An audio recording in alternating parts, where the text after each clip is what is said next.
Why did you choose to get a guide dog?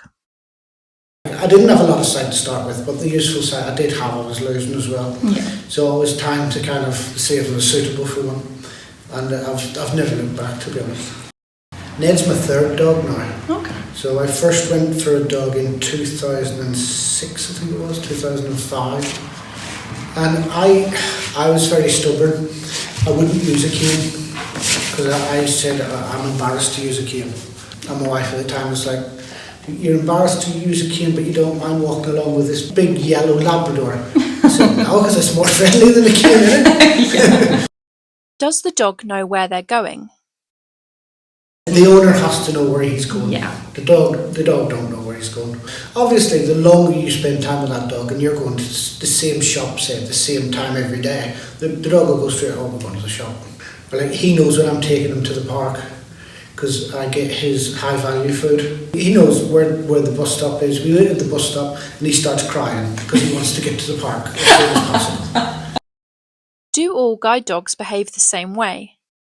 So they all have their traits, but fundamentally they're all the same in that sense. It's just like my other dog, she would, if she wanted something, she'd paw you more. She'd paw your leg, where he more comes up and licks your hand. Can you stroke a guide dog? You do get a lot of people coming up and saying, "Can I stroke your dog?" And they're just being nice. They want to know.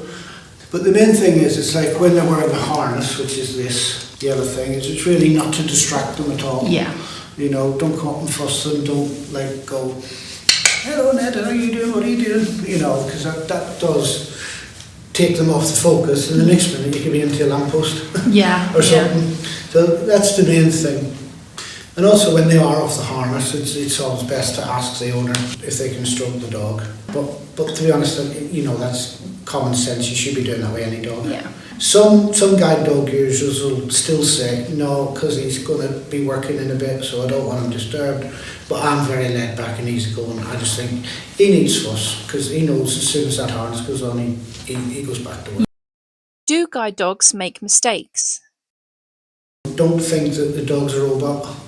The dog's just a dog who's been trained, and sometimes they'll get it wrong. So if you see someone with a guide dog and you kind of think, "Well, that dog's stupid, he's taking him the wrong way," the dog could be just having an off day, like we all have off days. Don't make assumptions about a person's sight.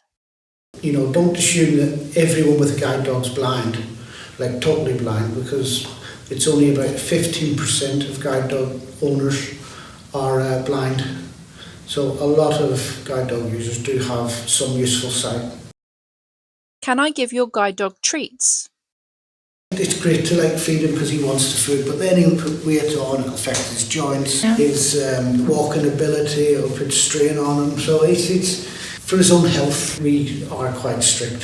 And people do think it is mean, and it does come across mean as sometimes, especially like when it's something like, "Oh, can I give him this little bit of sausage I've got left off my plate?" And you have to go, "No, I'm really sorry, you can't have it."